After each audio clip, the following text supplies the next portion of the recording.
Bonjour à tous et bienvenue dans Cruise News édition française, où je vous rapporte les derniers événements survenus dans le monde des croisières. C'est un nouveau format pour la chaîne, donc si ça vous plaît, n'hésitez pas à laisser un like et un commentaire et abonnez-vous. Au programme aujourd'hui, des gens qui font n'importe quoi, des changements d'itinéraire, du trafic de drogue, des cales sèches, un toutou à bord et un anniversaire vénérable pour une dame qui ne l'est pas moins.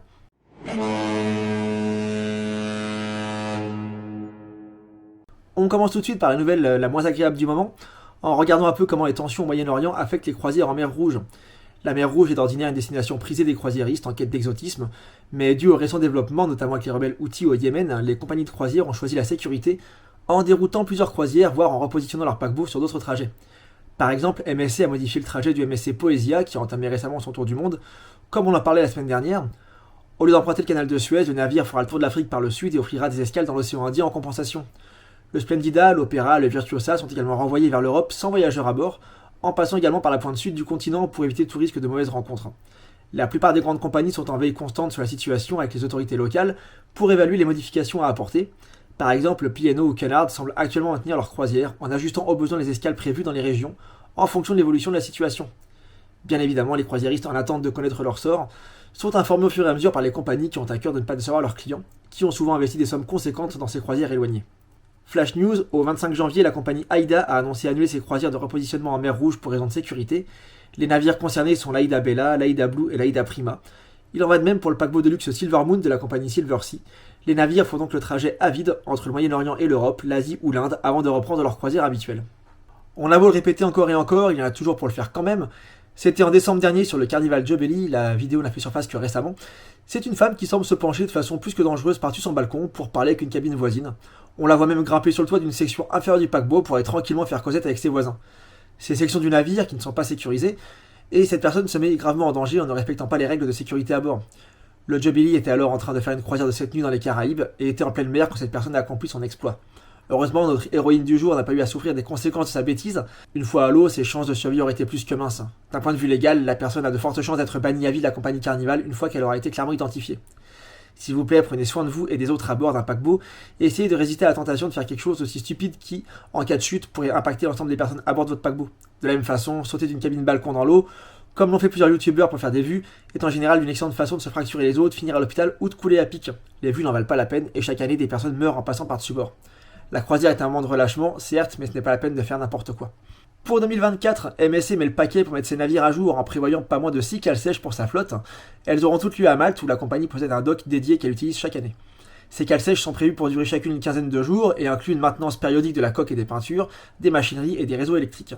Sont également prévues des mises à jour des cabines et des espaces publics, avec notamment l'installation de LED pour les éclairages. Le principal point de rénovation concerne la fourniture électrique des navires à quai. Ceux-ci seront équipés rétroactivement de prises de quai qui permettent aux navires de se relier au réseau électrique du port et de ne pas avoir à faire tourner leur moteur en escale. C'est une mesure très importante en matière de réduction de la pollution. Le Fantasia avait bénéficié de ces améliorations l'octobre dernier, ainsi que d'une mise à jour lui permettant désormais d'avoir à bord l'application MSC Formi, déjà en action sur les navires plus récents. Les navires concernés par les cales sèches de 2024 sont l'Harmonia, l'Opéra, le Musica, le Magnifica, le Splendida et le Grandiosa. D'après l'opérateur, ces cales sèches sont prévues tous les 5 ans, car le principal de la maintenance des navires peut se faire quand même quand ceux-ci sont en activité. En tout cas, les anciens navires MSC n'ont pas fini de faire parler d'eux, et on apprécie que la compagnie ne les laisse pas vieillir sans rien faire. C'est un peu la patte patrouille chez Royal Caribbean, l'Icon of the Seas, nouveau géant des mers et fleuron de la flotte, accueillera en effet à son bord un capitaine à 4 pattes. Portant le titre officiel de officier câlin en chef, ce Golden Retriever vivra à bord et sera la mascotte de l'équipage.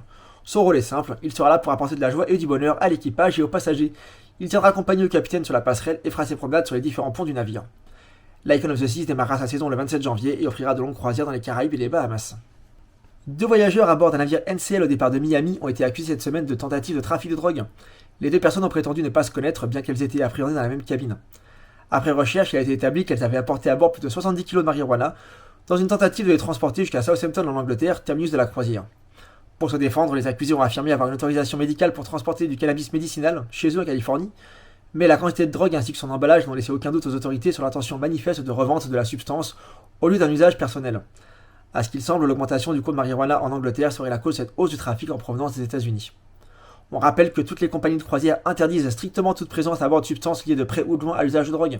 Qu'il s'agisse de cannabis médicinal ou même de CBD, il est formellement interdit d'en emporter sur un paquebot. Même un certificat médical n'offre pas d'exception, notamment car il n'est pas valable en dehors du territoire d'embarquement, ni forcément dans les pays où le navire fait escale. Certaines compagnies ont récemment commencé à utiliser des chiens formés à la détection de drogue, qui sont présents aux embarquements de façon systématique.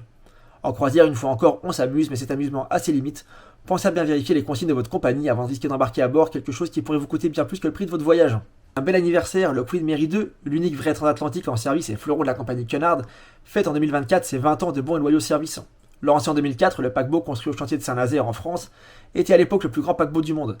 Déjà grandiose en son temps, le Queen Mary 2 a défié le passage de sa vingtaine en s'offrant une belle rénovation pour retrouver son luxe intemporel, quelque part entre tradition et modernité. En 2024, après s'être offert un tour du monde de 108 jours, le navire proposera des croisières en Europe de l'Ouest, vers les fjords norvégiens, les îles britanniques, le Canada et la Nouvelle-Angleterre, et puis vers les Caraïbes. Véritable légende, écho de la marine transatlantique qui renvoie à la grande époque des liners tels que le Titanic, l'Olympique, le Queen Mary, le Mauritania, le France, on espère que le Queen Mary 2 voguera encore de nombreuses années, jusqu'à être remplacé ou accompagné d'un second transatlantique plus récent. C'est peut-être un joli rêve, mais en tout cas, c'est ce qui se murmure dans les milieux autorisés. Je ne sais pas pour vous, mais je serais plus que curieux de découvrir à quoi ressemblera le prochain grand transatlantique. Quand on voit l'évolution des paquebots de croisière ces 20 dernières années, on peut parier que le nouveau navire sera absolument époustouflant. Voilà, c'est tout pour cette édition. Comme d'habitude, n'hésitez pas à laisser un petit pouce en l'air, un commentaire et à vous abonner à la chaîne. Je vous dis à très bientôt pour un nouveau numéro de Cruise News. Ciao.